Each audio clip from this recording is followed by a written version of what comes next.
Very good afternoon friends. I hope आप लोग बहुत अच्छे हो गए। अभी हमें ग्रुप पे हमारे क्वेश्चन मिल गए तो मैंने कहा चलो मैथ का सलूशन डाल देते हैं। आप लोग देखिएगा 20/20 कैसे किए जा सकते थे। आपका टाइम ज़्यादा वेस्ट ना हो, सीधा क्वेश्चन की मेन बात क्वेश्चन की। दो संख्याएं ए और बी का अनुपात, दो संख्याएं लिख लो ए और बी लिख लो, ठीक है। दो संख्याएं ए और बी, इनका अनुपात कितना है? 5 और 8 इनका अनुपात है, ठीक है। और ए और बी प्रत्येक 5 जुड़ाता है तो अनुपात कितना हो जाता है? 2 और 3। 2 और 3 अनुपात हो जाता है। और जोड़ा कितना जाता है? प्रत्येक में 5 जोड़ा जाता है, ठीक है। इनको लाइन अच्छी से नीचे खींच लो। इनका इसका गुणा कर दो, क्रॉस पानतियाँ 15 और 8 दूनी 16। 16 में से 15 का एक यूनिट की वैल्यू कितनी आ जाएगी? अब इन दोनों को घटा के लिख दो। 3 में से 2 गया 1, 3 में से 2 गया 1, तो 5 गुणे 1, तो 1 यूनिट की वैल्यू आ गई। 1 यूनिट की वैल्यू आ गई 5, ठीक है। 1 यूनिट की वैल्यू जब 5 आ गई तो पूछा क्या गया? ए और बी का अंतर। तो ए और बी में अंतर कितना है? 3 का अंतर है। और 1 यूनिट की वैल्यू 5 आ गई तो 5 15, इसका आंसर 15 आ जाएगा, ठीक है। अगला क्वेश्चन क्या है? एक पुरुष, एक मेल है और एक फीमेल है, ठीक है। एक मेल और फीमेल। क्या कह रहा है कि एक साथ मिलकर कार्य शुरू करते हैं, 66 दिन में पूरा कार्य कर सकते हैं, लेकिन उनकी कार्य की क्षमता का अनुपात 3 और 2 है। मेल कितना काम करता है? 3, और फीमेल कितना कार्य करता है? 2। तो टोटल वर्क कितना हो जाएगा? टोटल वर्क कितना हो जाएगा? 66 गुणे 5, यही तो हो जाएगा टोटल वर्क। अब पूछा क्या गया है कि 6 पुरुष और 2 महिलाएं। 6 पुरुष हैं और एक पुरुष की कितनी है? 3, तो 6 18 यूनिट हो जाएगा। आगे क्या कह रहा है? 2 महिलाएं और एक महिला की कितनी क्षमता है? 2, तो 2 दूना 4, तो बटे में कितना हो जाएगा? 18 और 4 22, तो 22 इक्कन 22 और 22 तियाँ 66, 5 तियाँ 15। इसका भी आंसर कितना आ रहा था? 15, ठीक है। आगे क्वेश्चन क्या है? 145 मीटर लंबी ट्रेन 154 किलोमीटर प्रति घंटे की गति से 29 सेकंड में पुल को पार करती है, तो पुल की लंबाई ज्ञात कीजिए। माना पुल की लंबाई कितनी? एल मान लो, एल मान ली कि नहीं। अब दूरी बराबर क्या होता है? दूरी बराबर चाल गुणे समय। दूरी बराबर चाल गुणे समय। दूरी कितनी हो जाएगी? 145 और प्लस का एल, तो दूरी बराबर चाल कितनी है?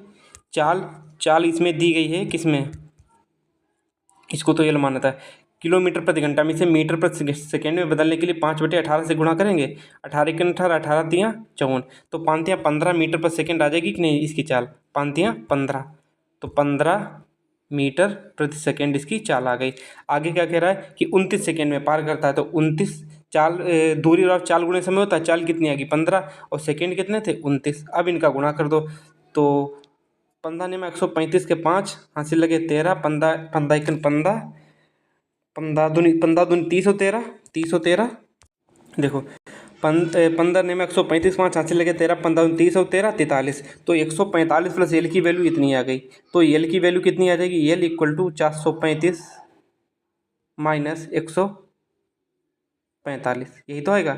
अब बराबर घटा दो, कितना आंसर आ जाएगा? 5 में से 5 गया 0, 13 में से 4 गया 9, और यहाँ बचा कितना? 3, 3 में से 1 गया 2, तो 290 मीटर का कौन आ जाएगा? पुल की लंबाई कितनी आ जाएगी? 200 मीटर, जो हमने एल मानी थी, तो 290 इसका आंसर आ गया।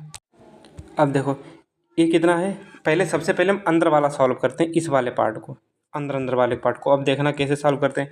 4/5, 4/5 तो यहाँ पे दिए गया है वाला, ठीक है। उसके बाद में 35 और 15 कितने हो जाएंगे? 50, तो 5 इक्कन 5, 5 दामन 50, तो टोटल वैल्यू इसकी कितनी आ जाएगी? इसकी वैल्यू आ जाएगी 40।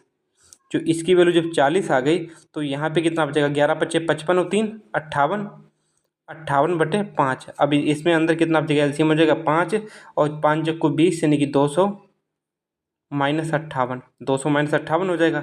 तो इसकी वैल्यू कितनी आ जाएगी? 142, 142/5। जो अंदर की वैल्यू कितनी आ गई? 142/5, यहाँ से यहाँ तक के, बल्कि टोटल कितना दिया गया? 284/5, 284/5 भाग 142/5, ठीक है।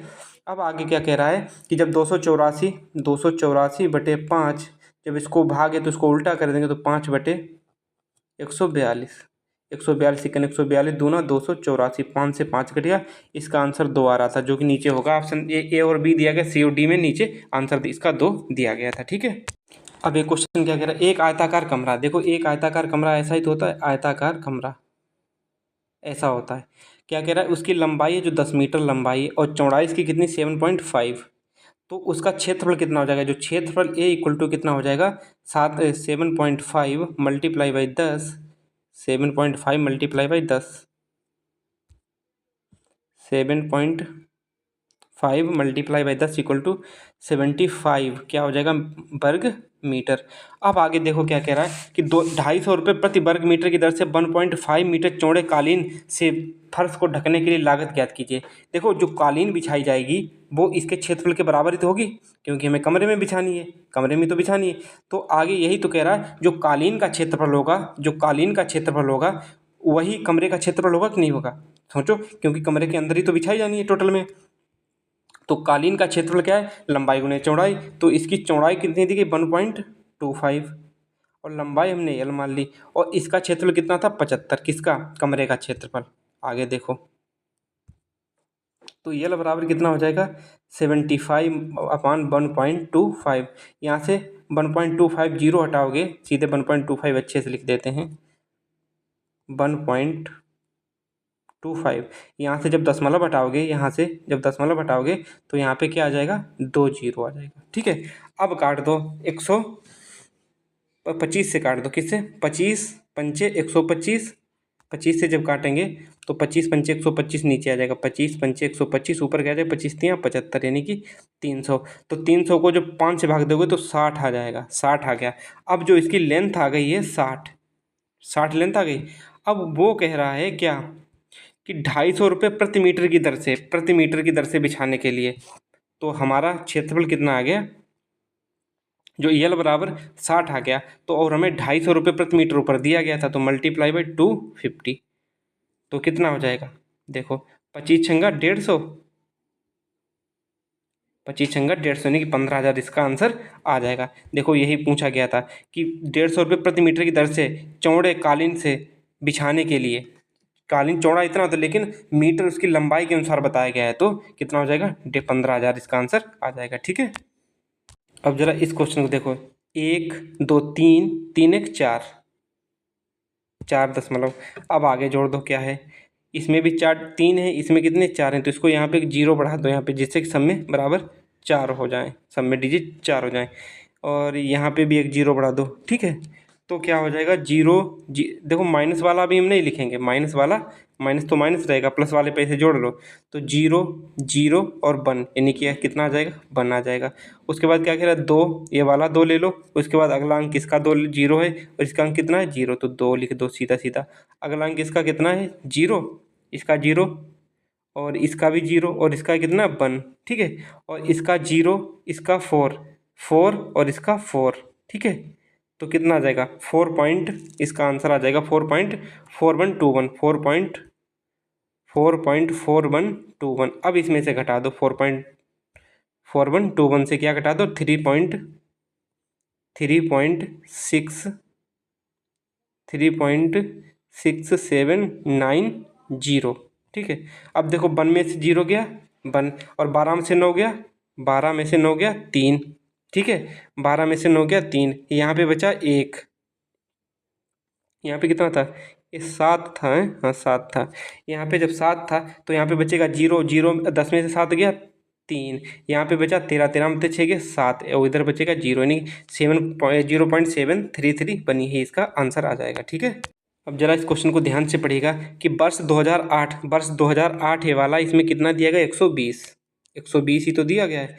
आगे का कह रहा वर्ष 2011 में कितना दिया गया 270 पूछा गया प्रतिशत परिवर्तन क्या है। यहाँ से इतना कितना बढ़ा 150 ही तो बढ़ा, और कितने पे बढ़ा 120 पे, और मल्टीप्लाई बाई 100 परसेंटेज हम निकालते हैं, तो 1 जीरो से 1 जीरो कट गया, तो आंसर कितना आ जाएगा बराबर 1500/12। तो 12 एकन 12, बचे कितने 30, तो भाई 30 12 दूनी 24, और बचे भाई 6 12 पंचे 60 यानी कि 125 इसका यही आंसर आ गया। जब 1500 को 12 से भाग दोगे तो 125 आ जाएगा। इस क्वेश्चन को ध्यान से पढ़ो, इसमें कुछ है नहीं। कितने वर्षों के दौरान 320,000 से अधिक थी, कितने वर्षों के दौरान 320,000 से अधिक थी। देखो 120 ये भी नहीं हो सकता, 180 ये भी 320 से कम है, 216 ये भी कम है, 270 ये भी कम है, तो 400 320 से अधिक है, 380 तो टोटल कितने हो गए 1 2 3। तो यही पूछा गया कि इनकी संख्या कितनी थी 3। इसमें ये पूछ रहा है कि वर्ष 2008 से वर्ष 2008 में कितना था 120, 2008 से 120 और से वर्ष 2014 तक औसत बिक्री क्या थी 2014 तक यहाँ तक, यानी कि सबको जोड़ के कितने 6 से भाग दे तो वही इसका आंसर आ जाएगा। देखो 12, 18, 30 सीधे सीधे जोड़ दो। देखो 0 0 0 0 0 एक ही 6 है यहाँ पे। अब आगे देखो 8 8 16 यहाँ पे 0, 16 और 7 23, 23 और 1 24, 24 और 8 24 और 8 32 और 2 34 के 4 हासिल लगे 3। अब देखो 3 ये वाले हो गए 3 और 3 6 3 9 9 4 13 13 और 2 15 और 2 17 और 1 18 और 1 19, ठीक है 1946। अब 1946 आ गया कि नहीं 1946 और टोटल हैं कितने देखो 1 2 3 4 5 6 7, औसत पूछा गया तो 7 से भाग दे दो तो बराबर 7 दूनी 14 बचे कितने 5, 7 सत्ते 49 बचे कितने 5 7 8 56, यानी कि 278। ये देखो 278 ऑप्शन डी दिया गया था 278 राइट हो गया। ठीक है, ये क्या कह रहा है कि दूसरे सबसे अधिक बिक्री वाले वर्ष, दूसरा सबसे अधिक बिक्री वाला वर्ष कौन सा है 380, सबसे ज़्यादा 400 है तो दूसरा कितना हो जाएगा 380। आगे क्या कह रहा है कि सबसे कम बिक्री, सबसे कम बिक्री कितना 120 के बीच में अंतर, 120 के बीच में अंतर कितना हो जाएगा 260, यही पूछा गया था 260 इसका आंसर आ जाएगा। अब जरा इस क्वेश्चन को ध्यान से देखो क्या कह रहा है, हम पीछे से सॉल्व करते हुए चलेंगे। सबसे पहले हमें ब्रैकेट दिया गया है, ठीक है 19 चौके 76, यानी कि 76 बटे इधर हो जाएगा 76 बटे 63, ठीक है। आगे क्या कह रहा है, अब इसको हम सॉल्व करेंगे, ये तो प्लस का 2 लिखा ही रहने दो, इधर हो जाएगा माइनस और 2 और प्लस।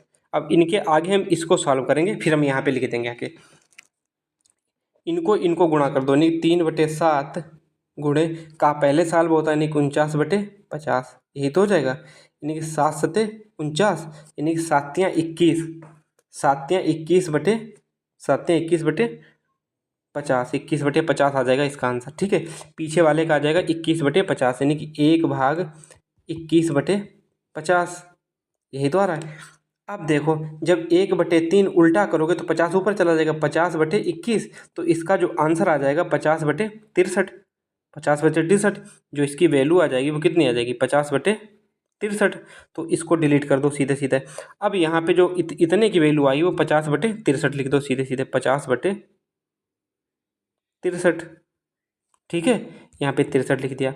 अब आगे क्या बचा, अब इन दो को सॉल्व करो, देखो 16 और 1 17, 17/16, इसको तो ऐसे लिखा रहने दो, माइनस इधर जब इसका गुणा करोगे तो 5 से 5 कट जाएगा, अब 2 से 2, यानी कि 1/16, 1/16, और यहाँ पे तो माइनस था ही तो माइनस इसको लिखा रहने दो। अब इस इक्वेशन को सॉल्व कर लो, बहुत आसान से हो जाएगी। देखो 17 में से 1 गया 16, यानी कि 16/16, देखो सॉल्व करना, देखो पहले इन दो को सॉल्व करेंगे 16/16 और ये +2 यहाँ पे लिख दो आके। अब -50 और यहाँ पे कितना हो जाएगा, जब माइनस कामन ले लेंगे तो 50 प्लस हो जाएगा प्लस 76 बटे कितना हो जाएगा 63, ये तो हो जाएगा। अब नीचे देखो क्या कह रहा, 16/16, 16/16 कितना हो जाएगा 1 1 और 2 3 3, माइनस यहाँ पे कितना बच हो रहा है, देखो 50 और 76 कितने होंगे 126, 126/63, तो देखो 63 एकम 63, 63 दूना 26, तो बराबर क्या हो जाएगा 3 - 2 = कितना, इसका आंसर 1 आ जाएगा। ऑप्शन इसका कहीं ना कहीं पे 1 दिया होगा, देखो ये ऑप्शन सी में दिया गया 1, ऑप्शन सी इज राइट। क्या कह रहा है, एक शंकु की ऊंचाई 16 सेंटीमीटर, शंकु को हम ऐसे बनाते हैं, देखो शंकु ही बना लेते सीधे सीधे, शंकु को ऐसे बनाते हैं, ऐसे और ऐसे, और इसको हम ऐसे मिला देते हैं, ऐसे मिला देते हैं। शंकु की ऊंचाई 16, यहाँ पे 16 दी गई है, 16 दी गई है, और इसकी त्रिज्या, आधार की त्रिज्या कितनी दी गई 30 दी गई, तो हमें यल जो क्या नाम तिरछी लंबाई होती है, तिरछी लंबाई से यल बोलते हैं, तो यल बराबर क्या हो जाएगा, इनका वर्ग करके जोड़ दो, उसका स्क्वायर रूट ले दो तो यल निकल आ जाएगा। 16 का वर्ग कितना होता है 256, और 30 का वर्ग 900, तो कितना हो जाएगा 6 5 1156, और जो 1156 होता है ये किसका स्क्वायर रूट होता है, ये होता है 34 का स्क्वायर रूट, तो जो यल की लंबाई आ जाएगी वो कितनी आ जाएगी, देखो इनका वर्ग कर दो, 16 और 30 का, आपने क्या नाम वो कर्ण प्रमेय वो पढ़ा होगा ना, लंब स्क्वायर प्लस आधार स्क्वायर इक्वल टू कर्ण स्क्वायर, तो वहीं से निकाल दिया पाइथागोरस थ्योरम से। तो यल बराबर कितना आ जाएगा 34। तो यल की वैल्यू आ गई आपकी 34। अब क्या कह रहा है कि 14 रुपये प्रति वर्ग सेंटीमीटर से शंकु को बाहर से रखने के लिए कुल खर्चा। तो जो शंकु होता है, शंकु का वक्र पृष्ठ ही होता है बाहर का क्षेत्रफल, शंकु का वक्र पृष्ठ होता है पाई आर यल का फार्मूला। पाई की वैल्यू कितनी 22/7, आर कितना दिया गया हमें, आर दिया गया था 30, और एल की वैल्यू कितनी आ गई थी 34। ठीक है, ये हमारा क्षेत्रफल आ जाए। अब इसे हम डिलीट कर रहे हैं टोटल, क्योंकि इसका कोई काम नहीं है। 34 आ गया, उसके आ गया क्षेत्रफल। उसके बाद में क्या कह रहा है कि टोटल जो पैसा खर्च होता है 1 वर्ग मीटर का 14, तो इतने वर्ग मीटर का कितना हो जाएगा टोटल, 14 से गुणा कर दो, तो 7 × 7 7 दूनी 14 हो जाएगा कि नहीं।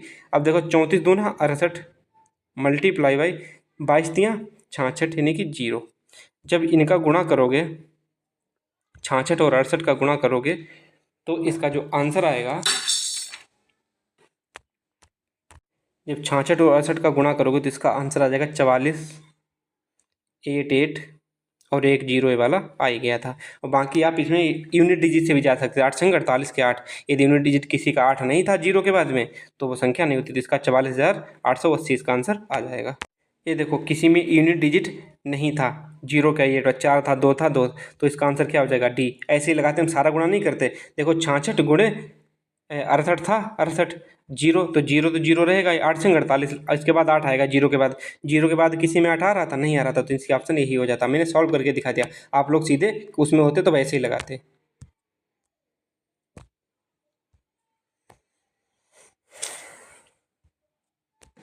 अब इस क्वेश्चन को देखो क्या कह रहा है। एक संख्या को 119 से भाग दिया तो शेषफल 19 आता है, तो संख्या वो कौन सी हो जाएगी 19। अब फिर आगे क्या कह रहा है, यदि इसे ही 17 से भाग दिया, जब 17 से 19 को 17 से भाग दिया जाएगा तो शेषफल कितना आ जाएगा 2। तो यही इसका आंसर हो गया। आगे ऑप्शन बी सी डी में, सी डी में कुछ दिया होगा तो ऑप्शन 2 हो जाएगा इनका आंसर 2। ठीक है, ये कह रहा है 3 संख्याओं का लघुत्तम समावर्त इतना है और संख्याएं इतनी है। तो सबसे पहले इनका HCF निकाल लो, HCF निकाल लो, वही इनका अनुपात का जो रेशियो हो जाएगा वो पता चल जाएगा, यानी कि ए की वैल्यू। तो ए बराबर जो रेशियो होता है 1386/3 × 7 × 11। तो कितने से काटो, सबसे पहले 3 से काटो, 3 × 3 3 चौके 12, 3 से काटो, इधर काट दे लिख रहे हैं, 3 × 3 3 चौके 12, बचा कितना 1 तिछाक 18, 3 दूना 6, तो 462 आ जाएगा इसका आंसर। कितना 462/11 × 7। अब 7 से काटो, 7 × 7 7 छंग 42, 7 छंग 42, और बचा कितना 4 2 7 छंग 42, तो 66/11 बराबर कितना आ जाएगा 6। तो 6 ए की वैल्यू जो आ जाएगी वो ए की वैल्यू हो जाएगी 6। और पूछा क्या गया है कि सबसे छोटी संख्या, सबसे बड़ी संख्या, सबसे बड़ी संख्या 11 और सबसे छोटी संख्या 3। 11 में से 3 गया, 11 में से 3 गया, कितना बचेगा 11 8, तो मल्टीप्लाई बाई 8, तो कितना आ जाएगा 8 छंग 48। यही इसका आंसर आ रहा था, 8 छंग 48 इसका आंसर। ऑप्शन इन्हीं में कहीं पे दिया होगा, आगे चल के ऑप्शन डी दिया, ऑप्शन डी में शायद था 48। ठीक है, अब इस क्वेश्चन देखो, यदि कोई व्यक्ति 8.5 किलोमीटर प्रति घंटे के बजाय 12 किलोमीटर प्रति घंटे की चाल से चलता है तो 14 किलोमीटर अधिक समय लगेगा। माना उनको चालों के जो समय लगता है वो टी समय लगता है, कितना टी समय, तो 8.5 कितना हो जाएगा 8 दून 16 1 17, 17/2 मल्टीप्लाई बाई टी, क्योंकि उनका अंतर दिया गया 12 गुणे टी, डिफरेंस निकाल दो, जो कम से ज़्यादा ही घटेगा यहाँ पे, तो बराबर 14 आ गया। तो देख लो कितना हो जाएगा 17, तो माइनस का इधर है तो प्लस का इधर हो जाएगा, उनकी टेंशन मत लो, क्योंकि ज़्यादा से ही कम घटाया जा सकता है। तो यहाँ पे हो जाएगा 24 माइनस 17/2, तो यहाँ पे टी बराबर कितना हो जाएगा 14। ठीक है, अब आगे देखो, एक यहाँ पे बचेगा 7/2 मल्टीप्लाई बाई टी बराबर 14, तो 7 × 7 7 दून 14, तो टी बराबर कितना आ जाएगा 4 घंटे, 4 घंटे आ जाएगा टी की वैल्यू। अब टी की वैल्यू 4 घंटे आ गई, तो इसमें पूछा गया है, अब सीधे सीधे इसको हम डिलीट किए दे रहे, इसमें क्या पूछा गया है कि उसके द्वारा तय की गई वास्तविक दूरी, वास्तविक दूरी बराबर क्या होता है चाल, वास्तविक चाल कितना 8 दून 16 17/2, चाल गुणे समय, समय कितना था 4 घंटा, 2 × 2 2 दूना 4, 17 दूनी 34 किलोमीटर उसकी वास्तविक दूरी आ जाएगी। 34 किलोमीटर कहीं पे दिया होगा, यही ऑप्शन सी हो जाएगा इसका आंसर। ठीक है, वैसे क्वेश्चन बहुत ही आसान था, लेकिन फिर भी हमने आप लोगों को मेथड से ही बताएंगे। तो आरंभ में छात्रों की संख्या मान लो कितना x, x ही मान सकते हैं, और क्या मानोगे। किसी कक्षा में छात्रों की औसत संख्या 15.5 है। देखो x हमने प्रारंभिक मानी थी, इनका औसत था 15.5, दो बार दशमलव लग गया, 15.5, तो इनका योग कितना हो जाएगा 15.5 मल्टीप्लाई बाई एक्स, यही तो इनका योग हो जाएगा मल्टीप्लाई बाई एक्स। अब आगे क्या कह रहा है कि 14 वर्ष के इतने छात्र और नए शामिल हो जाते हैं, यानी कि 14 वर्ष 14.5 गुणे 15 और प्लस जो ऊपर वाले का योग आया था कितना 15.5x बटे जो टोटल छात्र अब कितने हो जाएंगे, पहले एक्स थे अब 15 और मिल गए तो कितने हो जाएंगे एक्स प्लस 15 और जो इनकी वैल्यू जो एवरेज आ रहा था कितना आ रहा था अब 15 वर्ष एवरेज हो जाता है। अब इसको सॉल्व कर लो कि जो एक्स की वैल्यू आए देखो 14.5 गुणे 15 प्लस 15.5 एक्स, यहाँ पे 15.5 एक्स है, अच्छे से लिख दे रहे हैं 15.5 एक्स, ठीक है। जब इनको सॉल्व करोगे तब आराम से इसको आंसर निकल आएगा एक्स की वैल्यू, और एक्स की जो वैल्यू आएगी वो भी आएगी 15 ही आएगी एक्स की वैल्यू, ठीक है, एक्स की वैल्यू 15 आएगी। क्या कह रहा है कि एक संख्या और उसके 3/5 भाग का अंतर, एक संख्या मान लो वो ए है, ए और उसके 3/5 ए का जो अंतर है वो कितना है 274, 274 तो यदि इसका एलसीएम निकालें 5 × 5, 5 में से 3 के 2/5 ए की वैल्यू कितनी आ जाएगी 274, तो ए की वैल्यू कितनी आ जाएगी 274 गुणे 5/2, और इसका क्या पूछा गया 20%, तो 20% की वैल्यू कितनी होती है 1/5, तो 5 से 5 घट गया और 274/2 की वैल्यू हो जाएगी 137। ऑप्शन इसका जो आंसर आ रहा था ऑप्शन डी था, ऑप्शन डी में था 137, इसका आंसर सही हो जाएगा, ठीक है, जब 274 को 2 से भाग दोगे। अब जरा इस क्वेश्चन को देखो 8950 जो है 8950 2 वर्ष के लिए, जो 9% का 2 वर्ष के लिए सक्सेसिव कितना हो जाएगा 18.81 हो जाएगा, 18.81, वही इसका परसेंटेज निकाल दो, मल्टीप्लाई बाई 18.81 वही निकाल दो और बटे में 100 कर दो, बटे में 100।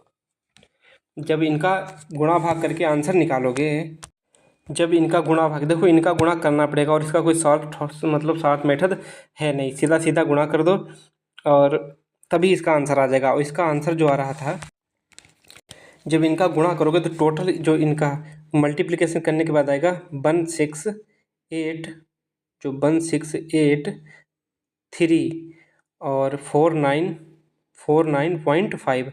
अब जब 0.5 बटे में 100 आ जाएगा तो इन दो जीरो का पॉइंट बढ़ाओगे तो कितना आ जाएगा 1683, जब पॉइंट लगाओ 1683 दशमलव आ जाएगा, वही इसका आंसर ये आ रहा था, ये वाला देख लो 1683 यही इसका आंसर है। आगे चलते हैं, एक क्वेश्चन देखो, एक क्वेश्चन हर बार आता है और मैंने इसका बहुत अच्छे से बताया भी था, तो इसको देख लो।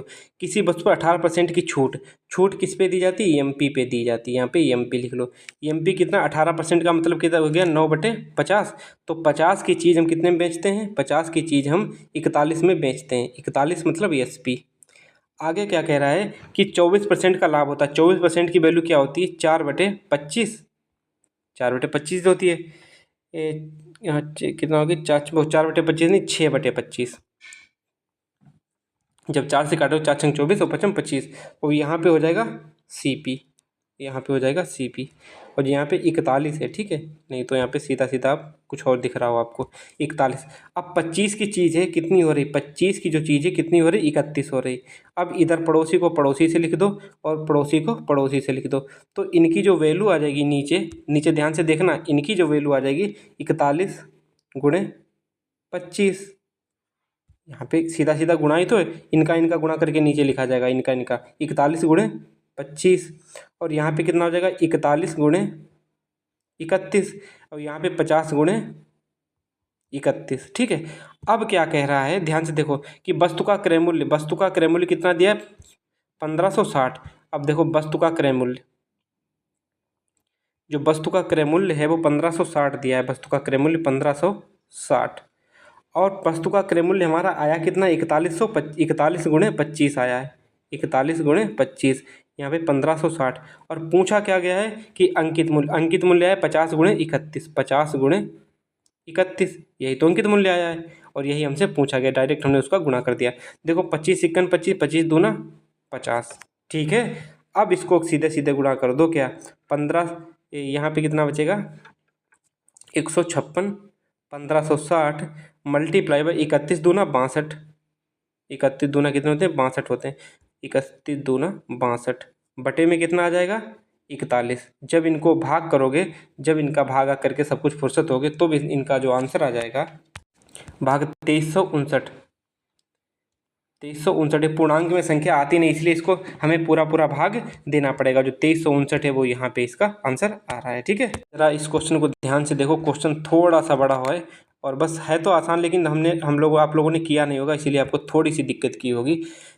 कार्तिक और प्रभास ने 2500 3000 रुपये लगाए। देखो 2500 रुपये उसने लगाए, किसने, कार्तिक ने, तो 2500 लिख लो, ठीक है। और उसके बाद में मल्टीप्लाई कितना 8 का कर दो, 8 का कर देंगे, क्यों, क्योंकि उसने 8 महीने के लिए लगाया था। और बटे में लिख दो, बटे में आगे क्या कह रहा है, उसने 3000 लगाया, किसने, प्रभास ने, प्रभास के 3000 लिख दो, 3000। और कितने दिनों के लगाए, 8 महीने के लिए लगाए, क्योंकि 8 महीने बाद वो चला गया था। उसके बाद में प्लस प्लस 3000, 3000 गुणे, देखो आराम से पीछे से लिखते हैं ताकि आ जाए हर चीज़। 3000, 1 2 3, 3000 लिख गए। 3000 गुणे क्या हो जाएगा 100। और क्या कहता है आगे कि निवेश उसने Q% और किया। Q% और का मतलब कि यहाँ पे जो मल्टीप्लाई होगा 100 प्लस 100 प्लस, धीरे से यहाँ पे देखो नहीं तो आप कंफ्यूज हो जाएंगे, 100 प्लस Q बटे कितना हो जाएगा 100 प्लस Q बटे 100, क्योंकि हमने वृद्धि की हो, मल्टीप्लाई बाई 4, क्यों, क्योंकि लास्ट में 4 महीने बचे थे और बराबर में 10/19 आ रहा था। अब चलो इसको हम सॉल्व भी किए दे रहे हैं, कोई दिक्कत नहीं है। एक चीज़ देखना, ऊपर से हम कितना कॉमन ले सकते हैं, ऊपर से कुछ कॉमन लेने की जरूरत नहीं। ऊपर तो जैसे जैसा लिख दो, क्या लिख दोगे ऊपर 2500 गुणे 8। अब नीचे यदि हम 3000 कॉमन ले लें, 3000 कॉमन ले लें तो यहाँ पे कितना आ जाएगा, 3000 हमने कॉमन ले लिया, ठीक है। अंदर क्या बचेगा 1 प्लस बचेगा, 3000 कॉमन ले लिया था और 1 प्लस का 8 भी तो बचेगा, क्योंकि 8 मल्टीप्लिकेशन में था। 8 और प्लस 3000 कॉमन ले लिया, बचेगा 4। और यहाँ पे क्या बचे था, इसको हम तब तक x मान लें, 100 प्लस Q/100 को हम x मान ले रहे तब तक, ताकि हमारा गुणनफल तब तक कम हो जाए, बराबर 10/19, 10/19। देखो एक जीरो से ए वाले जीरो से ए वाला जीरो कट गया, एक जीरो से नीचे वाला जीरो कट गया, 25 इक्कन 25 और 25 12 हम कितने 300 होते हैं। अब देखो 4 3 12 और 4 दूनी 8, कट गया कि नहीं कट गया। अब ध्यान से देखना इसको, क्या बचेगा यहाँ पे 2/3, 2/3 अंदर, और नीचे यहाँ पे बटे में बच रहा था 8 प्लस 4x बराबर 1/19, क्योंकि जीरो हम काट चुके थे वाला। अब ऊपर का सीधा सीधा डिलीट कर दो यहाँ पे, क्योंकि ऊपर वाला तो समझ में आ ही गया होगा, तो ऊपर वाला सीधा सीधा अब हम डिलीट कर रहे हैं। अब क्या बचा, ऊपर 2/3, यहाँ पे इतना बचा। अब सीधा इधर का उधर कर दो, गुणा कर दो सीधे, देखो 19 दूना 38, 19 दूना 38, इधर जब कैंची का गुणा 19 का इधर करोगे 2 में तो कितना आ जाएगा 19 दूना 38 बराबर, इधर कितना आ जाएगा 3 24, 24 प्लस 4 12 और x की वैल्यू हमने मानी थी 100 प्लस Q/100, यही तो हमने x की वैल्यू ऊपर मानी थी, क्योंकि हमें लिखने की थोड़ी शॉर्टेज हो जाए। अब देखो सॉल्व रखने, 38 में से 24 गए कितना बचा, 38 में से 24 गए कितना बचेगा 12, नहीं यहाँ पे कितना, 38 में से 24 गए 14, ठीक है। और इधर बचेगा 12 और इधर बचेगा 100 प्लस Q/100, ठीक है। अब देखो 2 से काट दो तो यहाँ पे कितना बचेगा 7, और इधर जब आएगा तो 6 हो जाएगा, बराबर 100 प्लस Q/100 ये बचेगा। फिर ऊपर का अब हम डिलीट कर रहे हैं। अब जब 100 बचेगा तो इधर 700 हो जाएगा, 700 इधर हो जाएगा, हाँ 700/6, 700/6 बराबर 100 प्लस क्यू, यही तो आ जाएगा 100 प्लस क्यू। अब नीचे का सीधे सीधे हटा दो। जब इधर 700/6, जब 100 इधर आ जाएगा तो 700 माइनस 600, क्योंकि जब 6 का गुणा होके घटेगा ना बटे 6, बराबर कितना हो जाएगा क्यू। अब ऊपर का फिर डिलीट कर रहे हैं, ठीक है, क्योंकि नीचे वाला स्टेप लिखा नहीं जा रहा है। तो ऊपर बचेगा 100/6 बराबर क्यू। तो क्यू की वैल्यू कितनी आ गई, देखो अपने आप काटा पीटी करोगे तो 50/3। तो यही इसका आंसर आ रहा था 50/3, ये इसका आंसर आ रहा था। बाय बाय, टेक केयर, मिलते हैं नेक्स्ट वीडियो में। लास्ट वाला सोल्यूशन थोड़ा बड़ा हो गया होगा आप लोग, लेकिन आप लोगों के समझ में आया होगा, ठीक है।